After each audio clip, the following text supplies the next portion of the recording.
Baik, selanjutnya ada instrumen pasar modal yang ketiga, itu proses go public, ya. Jadi perusahaan memiliki berbagai alternatif sumber pendanaan, baik yang berasal dari dalam maupun dari luar perusahaan. Jadi alternatif pendanaan dari dalam perusahaan umumnya dengan menggunakan laba yang ditahan perusahaan. Sedangkan alternatif pendanaan dari luar perusahaan dapat berasal dari kreditur berupa utang. Jadi pembiayaan bentuk lain yang atau dengan penerbitan surat utang maupun pendanaan yang bersifat penyertaan dalam bentuk saham atau equity. Ini pendanaan melalui mekanisme penyertaan umumnya dilakukan dengan menjual saham perusahaan kepada masyarakat. Ini disebut dengan go public, ya. Jadi untuk go public, perusahaan perlu melakukan persiapan internal, ya, dan penyiapan dokumentasi sesuai dengan persyaratan untuk go public atau penawaran umum.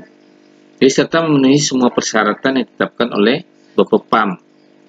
Ini penawaran umum atau sering pula disebut dengan go public. Jadi ini kegiatan penawaran saham atau efek lainnya yang dilakukan oleh emiten atau perusahaan yang akan go public untuk menjual saham atau efek kepada masyarakat berdasarkan tata cara yang diatur oleh Undang-Undang Pasar Modal dan peraturan pelaksanaannya. Kita masuk C. Di sini peraturan dan hukum pasar modal. Yang jelas bahwa Undang-Undang Nomor 8 Tahun 1995 tentang pasar modal ini meletakkan kebijakan kriminal melalui hukum pidana terhadap tindak pidana pelanggaran pasar modal dalam pasal 103 ayat 2, yaitu pelanggaran pasal 23, pasal 105, dan pasal 109. Untuk penjelasannya akan dikutip, ya, di dalam pasal 103 atau ayat 2 yang pelanggaran pasar modal. Ya, pelanggaran terhadap pasal 32 yaitu seseorang yang melakukan kegiatan sebagai wakil manajemen efek adalah wakil perantara. Di perdagangan efek atau wakil manajer investasi dapat mendapatkan izin BPOM. Jadi ancaman bagi pelaku adalah maksimum pidana selama 1 tahun kurungan dan didenda sebanyak 1 miliar rupiah, ya. Termasuk target atau sasaran yuridis hukum pasar modal, ya. Jadi hukum penanaman modal mempunyai arti bahwa yang sangat penting bagi pembangunan ekonomi Indonesia untuk meningkatkan hakikat tersebut. Salah satunya upayanya adalah penetapan Undang-Undang Nomor 25 Tahun 2007 tentang penanaman modal, ya. Jadi oleh karena itu dengan adanya undang-undang tersebut diharapkan menjadi sumber bagi pelaksanaan teknis penanaman modal baik luar dan dalam negeri. Jadi adanya landasan hukum tersebut diharapkan dalam menghadapi perubahan perekonomian global dan keikutsertaan Indonesia dalam berbagai kerjasama internasional dapat terciptanya iklim penanaman modal yang kondusif, produktif, memberikan kepastian hukum, keadilan, dan efisien dengan tetap memperhatikan kepentingan ekonomi nasional.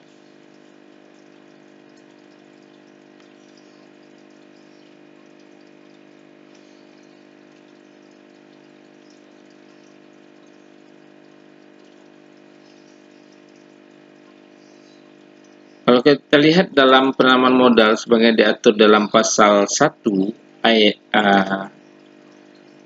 angka 1 Undang-Undang Nomor 25 Tahun 2007, ini adalah segala bentuk kegiatan penanaman modal asing yang untuk melakukan usaha di wilayah negara Republik Indonesia. Sedangkan penanaman modal asing adalah kegiatan penanaman modal untuk melakukan usaha di wilayah negara Indonesia yang dilakukan oleh penanaman modal asing, baik yang menggunakan modal asing sepenuhnya maupun yang berpatungan dengan penanaman modal dalam negeri. Ini yang tertuang dalam pasal 1 ayat 3-nya, ya. Jadi dalam hal penanaman modal asing, terdapat beberapa aspek yang harus diperhatikan, itu badan hukum, fasilitas yang diberikan oleh negara dalam bentuk kerjasama.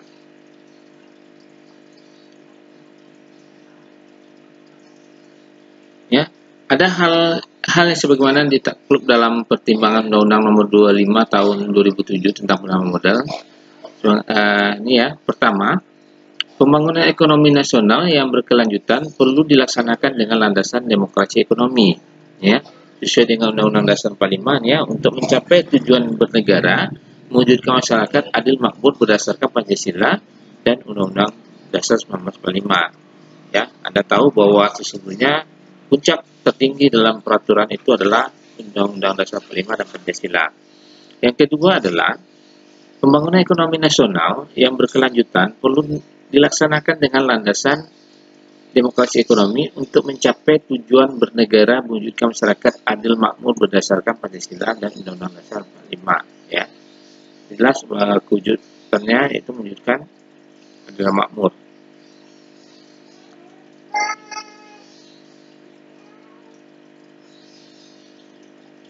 Selanjutnya, yang ketiga, dalam rangka demokrasi ekonomi, ya,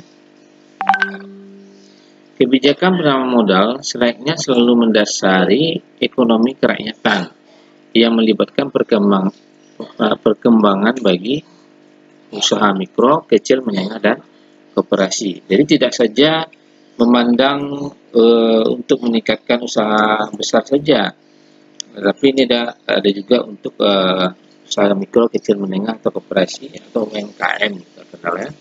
Lanjutkan dengan keempat, bahwa untuk mempercepat pembangunan ekonomi nasional dan mewujudkan kedaulatan politik dan ekonomi di Indonesia diperlukan peningkatan penanaman modal baik dalam maupun luar negeri.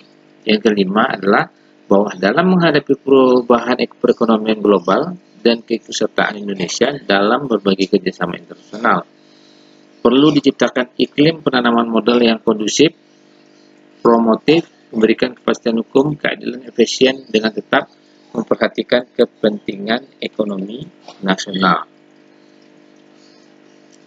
Baik, untuk pembahasan mengenai peran pasar modal dalam kegiatan investasi dalam perekonomian dicukupkan. Demikian dulu. Saya akhiri. Assalamualaikum warahmatullahi wabarakatuh.